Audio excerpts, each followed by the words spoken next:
প্রিয়ন আসসালামু আলাইকুম, this is Medha and welcome back to my new video. আশা করছি তোমরা সকলে ভালো আছো।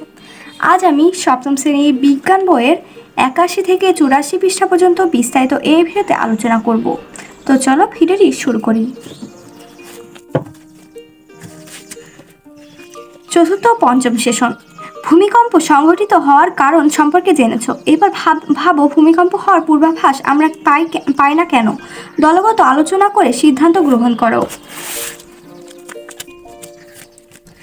প্রশ্ন 1-এর উত্তর। ভূমিকম্প হলো এমন একটি প্রাকৃতিক দুর্যোগ যা আকস্মিক এবং অপ্রত্যাশিতভাবে ঘটে। সিসমিক মনিটরিং প্রযুক্তির অগ্রগতি সত্ত্বেও বিজ্ঞানীরা এখনও নির্ভুলভাবে ভূমিকম্পের পূর্বাভাস দিতে সক্ষম নয়। তবে কিছু নির্দিষ্ট লক্ষণ নির্দেশ করতে পারে যে ভূমিকম্প হওয়ার সম্ভাবনা আছে।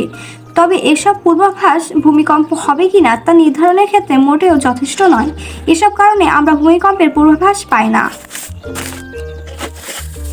দ্বিতীয় প্রশ্ন, যেহেতু আমরা ভূমিকম্পের পূর্বাভাস পাই না, তাই ভূমিকম্পের ক্ষয়ক্ষতি হ্রাস করার জন্য স্বাভাবিক অবস্থায় কোন ধরনের প্রস্তুতি নেওয়া প্রয়োজন? ভূমিকম্পের সময় আমাদের কি করা প্রয়োজন এবং ভূমিকম্পের পরে আমাদের করণীয় কি? দলগত আলোচনা করে সিদ্ধান্ত নাও। তারপরে বলো স্বাভাবিক অবস্থায় এসব প্রস্তুতি নেওয়া প্রয়োজন। তো এই প্রশ্নটির আনসারটি আমরা এখন দেখে নিই। স্বাভাবিক অবস্থায় যেসব প্রস্তুতি নেওয়া প্রয়োজন: 1. বাসায় আগুন নেভানোর ব্যবস্থা থাকতে হবে। 2. ঝুঁকিপূর্ণ ভবন চিহ্নিত করা এবং সেগুলো মজবুত করার ব্যবস্থা করা। 3.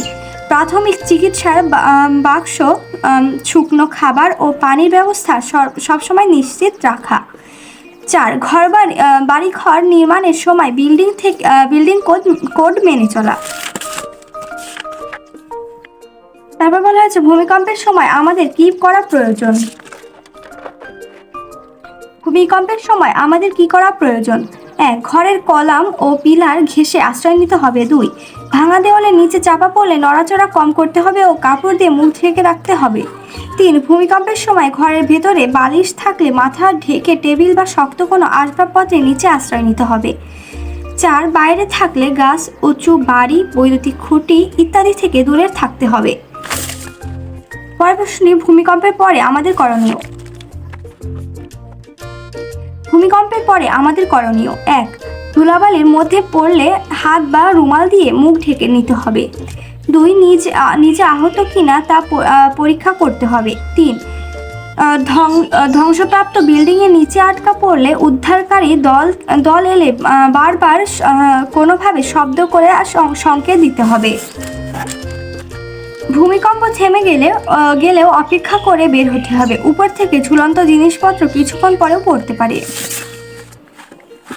এরপর বলা হয়েছে প্রতিটি দল থেকে একজন তাদের দলগত সিদ্ধান্ত উপস্থাপন করো।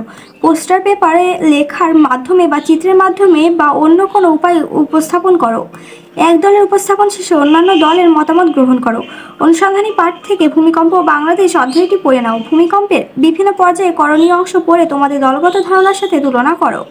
অনুসন্ধানী পাঠে যে বিষয়গুলো দেওয়া আছে তা থেকে তোমাদের দলগত সিদ্ধান্তে কোনটি বাদ পড়েছে কিনা তা মিলিয়ে নাও।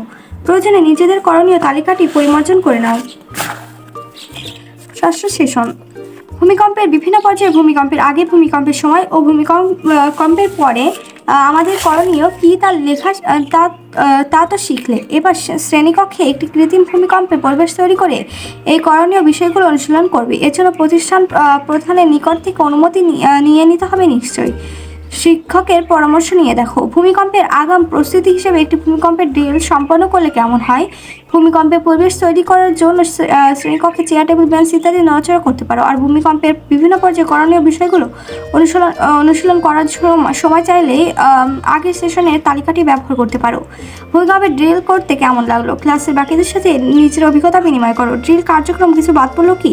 নিজেরা আলোচনা করে দেখো। ড্রিলটা হবে এমন যে আমরা কিছু ভূমিকম্প যখন হয় তখন আমরা কি করতে পারি এটা নিয়ে কিছু ছবি একটা পোস্টারে মেরে বা নিচে লিখে দেবো যে ভূমিকম্পের সময় আমরা এটা করতে পারি। এটাকে মানে ড্রিল বোঝানো হয়েছে। ফিরে দেখা। এই অভিজ্ঞতার মধ্য দিয়ে নতুন কি জানলে? এই অভিজ্ঞতার মধ্য দিয়ে ভূমিকম্পের বিভিন্ন সময় কেমন পদক্ষেপ গ্রহণ করব তা জানতে পেরেছি। তাছাড়া ভূমিকম্পের সময় করণীয় বিষয়ক সতর্কতামূলক ড্রিল তৈরি সম্পর্কে জেনেছি। তারপরে বলা হয়েছে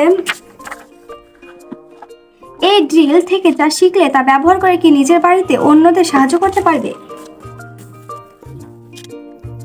এই ড্রিল থেকে যা শিখলে তা ব্যবহার করে কি নিজের বাড়িতে অন্যদের সাহায্য করতে পারবে? ওকে, উত্তর হ্যাঁ, এই ড্রিল ভূমিকম্প বিষয়ক একটি সতর্কবার্তা যা আমি পরিবারকে দেখিয়ে বা তাদের এ বিষয়ে ধারণা দিয়ে সাহায্য করতে পারবো। সো ভিউয়ার্স, আজকে আমার ভিডিওটি ছিল এই পর্যন্তই। আশা করছি তোমাদের সকলেরই কাজে লাগবে। আর ভিডিওটি ভালো লাগলে অবশ্যই লাইক, কমেন্ট এবং শেয়ার করবে আর সাবস্ক্রাইব করতে ভুলবে না। ধন্যবাদ।